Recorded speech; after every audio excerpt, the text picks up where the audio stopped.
আগের ভিডিওতে আমরা মোলস কি, মোল সংখ্যার গণনা এবং আণবিক ভর সম্পর্কে আমরা জেনেছিলাম, ঠিক আছে, বা মোলার ভর সম্পর্কে আমরা জেনেছিলাম।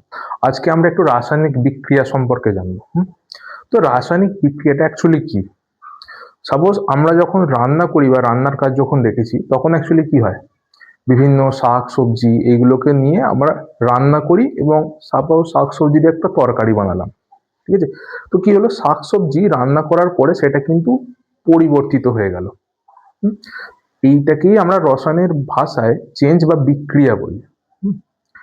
মাথায় রাখবে, এখানে যে সমস্ত পদার্থগুলি বিক্রিয়ায় অংশগ্রহণ করে তাদেরকে আমরা বলি বিক্রিয়ক, এবং বিক্রিয়ার শেষে যে পদার্থ আমরা পাই তাদেরকে আমরা প্রোডাক্ট বলি, ঠিক আছে। তো এখানে কি হলো, রান্নার ক্ষেত্রে কি হয়, এই যে শাক সবজি বিভিন্ন উপকরণ এদেরকে আমরা বিক্রিয়ক বলি, ঠিক আছে। আর রান্নার পর যে তরকারিটা আমরা বানালাম এটাকে প্রোডাক্ট বা বিক্রিয়াজাত আমরা পদার্থ বলি।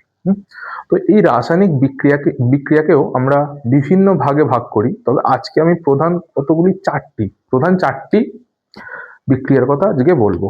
দেখো, রাসায়নিক বিক্রিয়াকে আমরা মূলত এই চারটি ভাগে ভাগ করি, ঠিক আছে। সংযোজন বিক্রিয়া বা অ্যাডিশন রিয়াকশন, বিয়োজন বিক্রিয়া বা ডিকম্পোজিশন রিয়াকশন, প্রতিস্থাপন বিক্রিয়া সাবস্টিটিউশন রিয়াকশন, আর রেডক্স রিয়াকশন যেটাকে আমরা বলি জারণ বিজারণ বিক্রিয়া, ঠিক আছে। তো দেখো, প্রতিটা বিক্রিয়া সম্পর্কে আমরা একটু ডিটেলসে জানি। দেখো, প্রথমে আমরা জানবো সংযোজন বিক্রিয়া সম্পর্কে। সংযোজন বিক্রিয়া কি হয়, দেখো, ধরো আমি দুটো পদার্থ নিয়েছি এ এবং বি, এই দুটো জাস্ট জুড়ে গেল।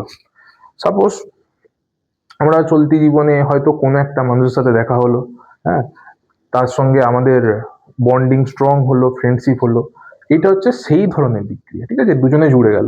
এরকম যদি একটা বাস্তব জীবনে আরো কিছু একটা উদাহরণের কথা ভাবি, সাপোজ আমি একটু জল নিলাম, জলের মধ্যে চুন গুলে দিলাম, ঠিক আছে, চুনের জল তৈরি হলো। তো এই রকম হচ্ছে অ্যাডিশন রিয়াকশন, ঠিক আছে। যদি আমরা কোনো একটা কেমিক্যাল ইকুয়েশন থেকে ধরো হাইড্রোজেন জলের সঙ্গে হাইড্রোজেন অক্সিজেনের সাথে বিক্রিয়া করে আমাদেরকে জল দিচ্ছে, ঠিক আছে। মাথায় রাখবে, যখন আমরা কেমিক্যাল রিয়াকশন করব, ইকুয়েশন কিন্তু ব্যালেন্স হতে হবে। দেখো, এখানে মোট কতগুলো হাইড্রোজেন পরমাণু আছে, চারটি। দেখো, এখানে দুটো প্লাস এদিকে দুই নিয়েছি, ঠিক আছে, তাহলে দুই দুই চার, চারটি হাইড্রোজেন পরমাণু আছে। দেখো তো এদিকেও চারটে আছে কিনা, দেখো চারটেই আছে। আর এখানে দুটো অক্সিজেন পরমাণু আছে, তাই তো। দেখো এই যে অক্সিজেন, বাট আগে দুই লিখেছি মানে এটাও দুটোই পরমাণু। তো সবসময় মাথায় রাখবে, আমাদেরকে যদি ইকুয়েশন লিখতে হয় তখন আমরা ব্যালেন্সে লিখবো, ঠিক আছে। এবারে যদি ব্যালেন্স হয়ে যায়, আমরা এই জিনিসটাকে এইভাবে লিখতে পারি, সমান ইকুয়াল টু দিয়ে।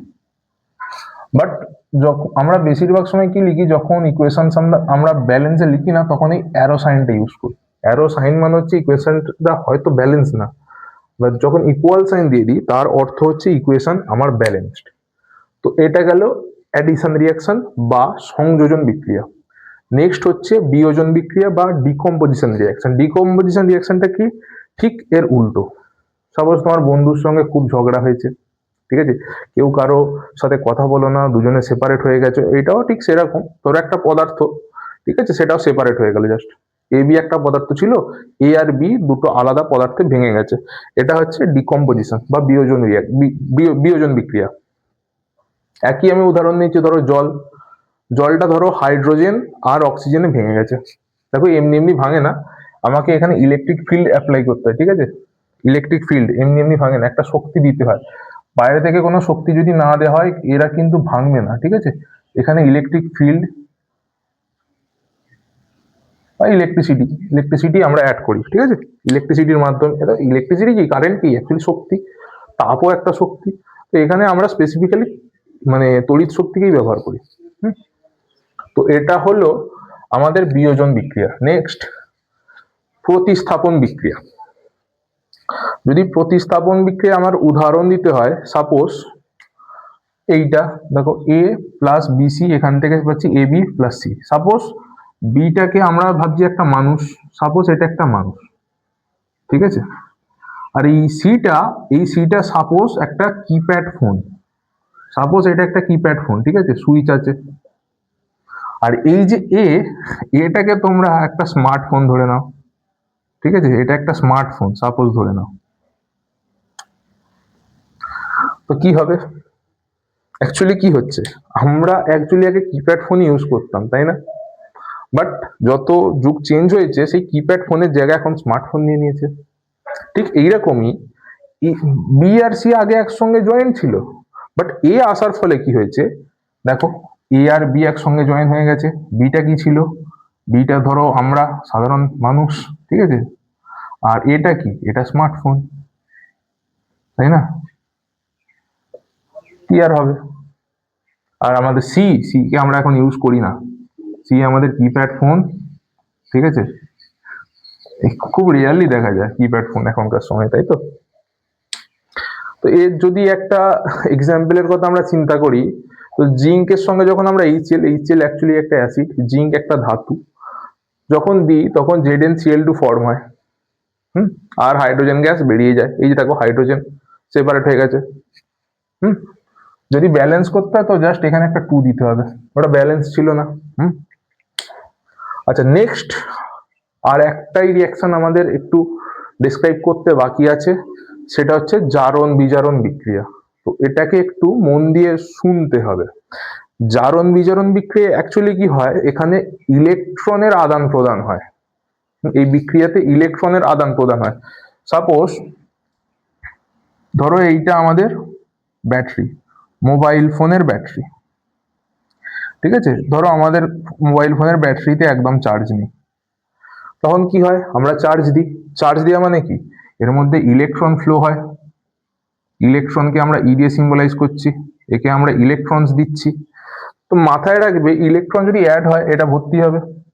তো ইলেকট্রন যদি কোনো একটা সাবজেক্টে বা কোনো একটা অণু বা পরমাণুতে যদি অ্যাড হয়, তাহলে সেই ঘটনাকে আমরা বলি বিজারণ, এটাকে বলছি আমরা বিজারণ, ঠিক আছে?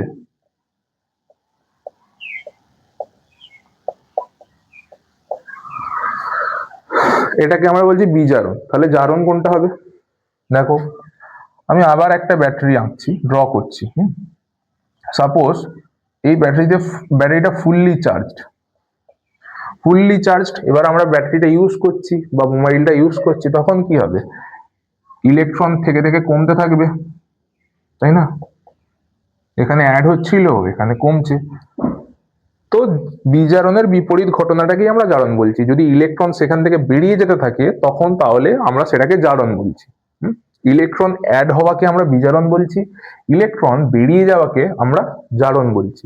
এর যদি একটা এক্সাম্পল নিই, একটা খুব ফেমাস এক্সাম্পল দেখো, আয়রন আর কপার সালফেট, ঠিক আছে, এখান থেকে মানে CuSO4 কি হচ্ছে দেখো, SO4 এটা আয়রনের সঙ্গে জাস্ট লেগে যাচ্ছে, কপার আলাদা হয়ে যাচ্ছে।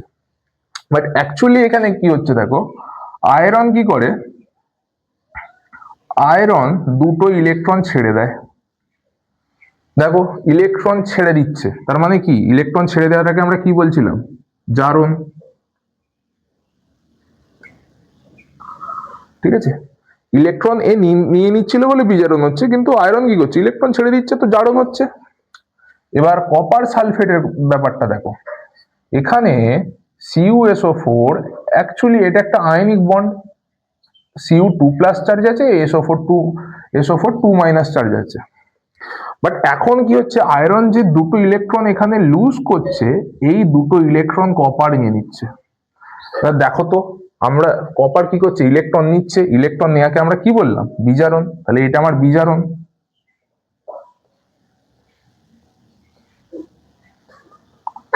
তাই তো, এটা আমার বিজারণ। এবার দেখো কপার 2+ ছিল, দুটো ইলেকট্রন নিয়ে নিচ্ছে, মানে এর কাছে দুটো ইলেকট্রন কম ছিল। এখন যদি দুটো ইলেকট্রন নিয়ে নেয় তাহলে কপার তো নিউট্রাল হয়ে যাবে না, কপার মেটালিক কপার হয়ে যাবে, ধাতব কপার হয়ে যাবে। বাট দেখো এবার এফির তো 2+ চার্জ এসে গেছে, SO4 2- আয়নিক বন্ড করেছিল কপারের সাথে, বাট কপারের এখন আর চার্জ নেই, কপারের চার্জ এখন 0 হয়ে গেছে, তাই না? কপারের চার্জ এখন 0, বাট এফি তো এখন 2+ চার্জ আছে, তাই তো। দেখো এবার তো এরা আয়নিক বন্ড ফর্ম করতে পারবে। তো এইটা অ্যাকচুয়ালি রেডক্স রিয়াকশন, ঠিক আছে? অনেক সময় গুলিয়ে যেতে পারে রেডক্স রিয়াকশন, কারণ আমাদের সাবস্টিটিউশন রিয়াকশনের সঙ্গে অনেক সময় গুলিয়ে যায়, ঠিক আছে? তো এইটা হচ্ছে আমাদের রেডক্স রিয়াকশন। যদি তোমাদের কোনো কিছু প্রশ্ন থাকে তাহলে আমাকে অবশ্যই জিজ্ঞেস করবে। আজকের জন্য এতটাই। আবার দেখা হবে পরের দিন নতুন একটা ভিডিওর সাথে।